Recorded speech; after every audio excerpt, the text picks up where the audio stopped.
वकास अहमद और आज की इस वीडियो के अंदर मैं आपको बताने जा रहा हूं बीइंग अ प्लानिंग इंजीनियर आपको इंडस्ट्री के अंदर अपने प्रोफाइल के अंदर कौन कौन से स्किल्स को डेवलप करने की जरूरत है। इससे पहले कि हम इस वीडियो को डिटेल के अंदर लेके जाएं, I will share with you guys one simple short story. एक दफा कॉलेज के अंदर 3 स्टूडेंट्स का ग्रुप था और कॉलेज के जो बोर्ड एग्जाम्स होते हैं वो टेस्ट एग्जाम था उसके बारे में। और वो जो 3 स्टूडेंट्स थे वीकेंड भी मिला और लेट्स से कि मंडे को एग्जाम था जिसकी बिना पे उनके बोर्ड के एडमिशंस जाने थे। वो वीकेंड उन्होंने क्रिकेट के अंदर यूटिलाइज कर दिया, सिनेमा के अंदर चले गए, मूवी देख ली और फिर उन्होंने ये प्लॉट स्टोरी बनाई कि वाइस चांसलर के पास जाएंगे और रिक्वेस्ट करेंगे कि लास्ट नाइट हमारी गाड़ी का टायर बस्ट हो गया था, हम घर से वापस हॉस्टल में आ रहे थे and we were like in the mid of nowhere और हमें टाइम नहीं मिला कि हम उस टेस्ट को प्रिपेयर कर सके, तो इसलिए हमें थोड़ा सा एक्स्ट्रा टाइम दिया जाए। क्योंकि उनकी पहली तैयारी नहीं थी, ऑलरेडी वीकेंड स्पॉइल कर चुके थे। तो vice chancellor was very fine with this thing और उसने कहा बिल्कुल आपको 3 एक्स्ट्रा डेज में देता हूं, आप प्रिपरेशन करके दोबारा टेस्ट जो है वो आपका कंडक्ट कर लिया जाएगा। सो तीनों स्टूडेंट्स वापस चले गए 3 दिन के बाद, बिल्कुल अच्छी तैयारी करके वापस आए। तो अब वाइस चांसलर ने एक कंडीशन रखी, एक स्टूडेंट को एक अलग रूम में बिठाया जाएगा, यानी कि सारे स्टूडेंट्स को अलग अलग रूम्स में बिठा के टेस्ट जो है वो कंडक्ट किया जाएगा। और उस टेस्ट के अंदर क्वेश्चंस क्या थे, उस टेस्ट के अंदर जो भी क्वेश्चंस थे वो आप मेरी स्क्रीन के ऊपर देख सकते हैं। और एवरीबडी वाज शॉक्ड कि अब जैसा कि इसके अंदर पूछा गया कि कौन सा गाड़ी का टायर बस्ट था और कब ये आपका टायर बस्ट हुआ और किस रोड के ऊपर हुआ, किस लोकेशन के ऊपर हुआ। तो अब सारे लोग अलग अलग रूम्स के अंदर बैठे हुए हैं। सो प्लॉटेड स्टोरी वाज एक्सपोज्ड। सो बिल्कुल प्लानिंग इंजीनियर की जो एक जॉब रिस्पॉन्सिबिलिटीज होती हैं उसको समझाने के लिए जो स्टोरी है उसको मैं रिलेट करूंगा आप लोगों के साथ। देखिए यहाँ पे ये तीनों स्टूडेंट्स जो हैं एक्सपोज हो चुके कि वो पहले स्टेज के ऊपर झूठ बोल रहे थे कि उनका टायर बस्ट हो गया और इस तरह से, और अल्टीमेटली वाइस चांसलर ने बड़ी ही समझदारी के साथ एग्जाम भी इसी तरह का दिया ताकि उनका झूठ पकड़ सके। अब इसको हम अपनी प्रोजेक्ट मैनेजमेंट या इंजीनियरिंग सेक्टर के अंदर किस तरह से रिलेट करेंगे। देखें, जब भी आप किसी भी इंजीनियरिंग सेक्टर के अंदर एक प्रोजेक्ट मैनेजमेंट टीम का हिस्सा होते हैं तो प्लानिंग इंजीनियर जो होता है वो आपके प्रोजेक्ट की जो डिफरेंट डोमेन्स होती हैं, कॉस्ट वाले हो गए, रिसोर्सेज का डिपार्टमेंट हो जाता है, प्रोक्योरमेंट का डिपार्टमेंट होता है, आपकी साइट के जो लोग होते हैं, आपकी रिपोर्टिंग जो होती है, क्वालिटी मैनेजमेंट है, रिस्क मैनेजमेंट है, इन सारी चीजों को एक पेज के ऊपर लेके आता है। जिस तरह इससे पहले मैंने स्टोरी आप लोगों के साथ शेयर की, बिल्कुल उसी तरह से अगर प्लानिंग इंजीनियर के पास ये सारे स्किल्स होंगे तो वो एक पेज के ऊपर सबको लेके आ सकता है, जो कि प्रोजेक्ट की सक्सेसफुल एग्जीक्यूशन के कॉन्सिक्वेंसेस की शक्ल में आपको सक्सेसफुल रिजल्ट्स देता है।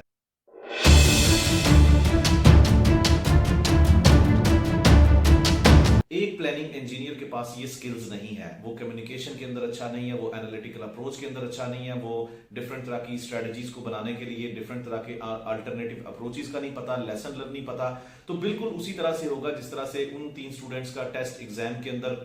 डिफरेंट कमरों के अंदर बिठा के एक ही चीज के, एक ही वाक्य के बारे में पूछा गया, but they were blind to that incident, actually वो हुआ ही नहीं था। तो अगर एक प्रोजेक्ट प्लानिंग इंजीनियर भी अपनी टीम को कोऑर्डिनेट करने में, अपनी टीम को इंटरकनेक्ट करने में, चाहे वो कॉस्ट से बिलोंग करते हैं, रिसोर्सेज से बिलोंग करते हैं या फिर किसी भी प्रोजेक्ट के डोमेन से बिलोंग करते हैं, उनको इंटरकनेक्ट करने में प्लानिंग इंजीनियर फेल हो जाता है तो फिर वही कॉन्सिक्वेंसेज मिलेंगे जो कि उन तीनों स्टूडेंट्स को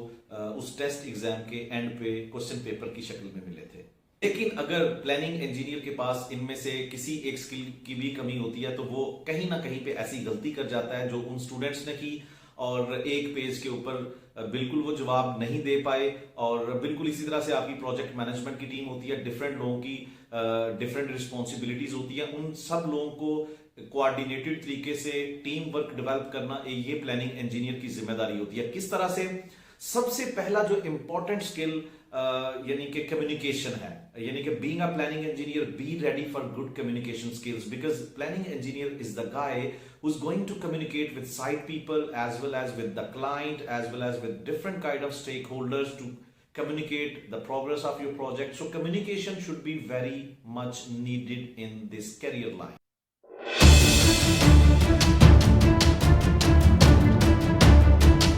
इसके साथ साथ आप बीइंग अ प्लानिंग इंजीनियर, जो आपकी एनालिटिकल अप्रोच है, अब एनालिटिकल अप्रोच किसको कहा जाएगा, मैं इससे पहले कि एनालिटिकल अप्रोच को थोड़ा सा डिफाइन करूं, मैं यहां पे आपको डाटा प्रोसेसिंग के बारे में बताता हूं। जो हम डिफरेंट प्रोजेक्ट्स के ऊपर काम कर रहे होते हैं, हमारे प्रोजेक्ट्स के साथ कॉस्ट का, टाइम का, रिसोर्सेज का, एक्टिविटी कोड्स का, कॉस्ट अकाउंट्स का, ये सारी चीजें, इसके अलावा और भी बहुत सारी चीजें जो आपके प्रोजेक्ट मैनेजमेंट के डाटा के तौर पे यूज की जाती हैं, आप इन सारी चीजों को डाटा प्रोसेस सॉफ्टवेयर के थ्रू किसी ना किसी शेप के अंदर, ग्राफ्स की शक्ल में, स्प्रेडशीट्स की शक्ल में शो करते हो, ताकि उससे आप प्रोजेक्ट के पाथ को अंडरस्टैंड कर सकें कि आपके प्रोजेक्ट में कब कब कितने कितने पैसों की यूटिलाइजेशन होनी है। इसी तरह से फिर आपको प्रोजेक्ट की डिफरेंट स्ट्रेटजीज की समझ आती है।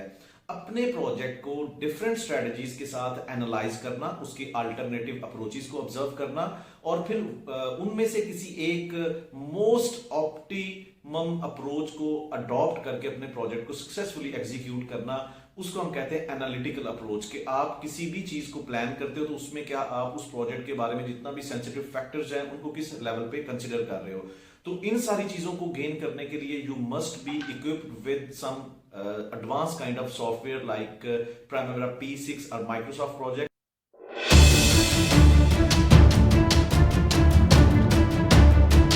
Third very important skills for planning engineer is lesson learn. Lesson learn बहुत इंपॉर्टेंट चीज है। जैसे जैसे आप इंडस्ट्री के अंदर काम कर रहे हो, don't forget to develop your own diary of planning. So इससे क्या होता है, आपने एक रोड का प्रोजेक्ट किया, एक बिल्डिंग का प्रोजेक्ट किया, तो उस प्रोजेक्ट के अंदर आपको क्या क्या मिस्टेक्स नजर आई जो आपकी टीम से हुई, आपसे हुई,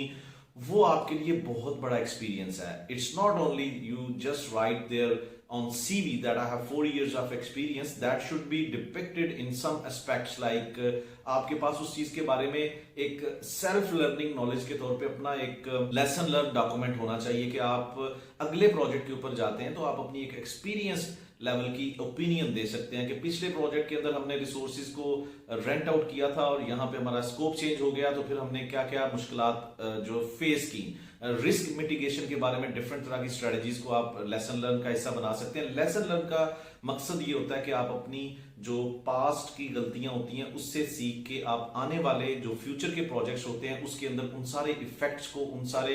जो रिस्क होते हैं उसको मिटिगेट कर सकते हैं।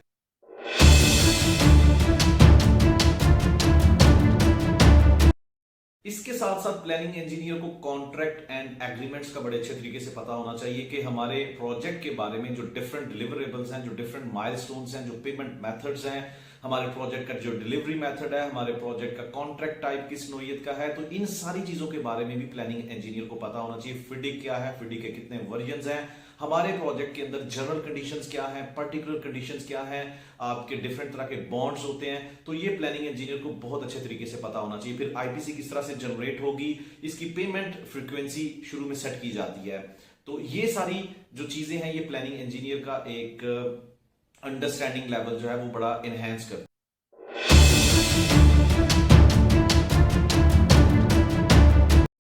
किसी भी प्रोजेक्ट को प्लान करने से पहले प्लानिंग इंजीनियर के पास जो बड़ा एक बेसिक टूल होता है वो है कि आपने डाटा कैसे कलेक्ट करना है। क्योंकि इससे पहले मैं डाटा प्रोसेसिंग का बता चुका हूं, लेकिन data processing is relevant to some kind of professional software like Primavera P6 and Microsoft project. लेकिन ये डाटा आपने कम्युनिकेट करना होता है अपनी डिफरेंट टीम्स के साथ, जैसे ऑटोकैड ऑपरेटर्स होते हैं, जैसे क्वांटिटी सर्वेयर्स होते हैं, आपके साइट के लोग होते हैं, आपके प्रोजेक्ट मैनेजर्स होते हैं, आपके बिजनेस डेवलपमेंट मैनेजर्स होते हैं, आपके कॉन्ट्रैक्ट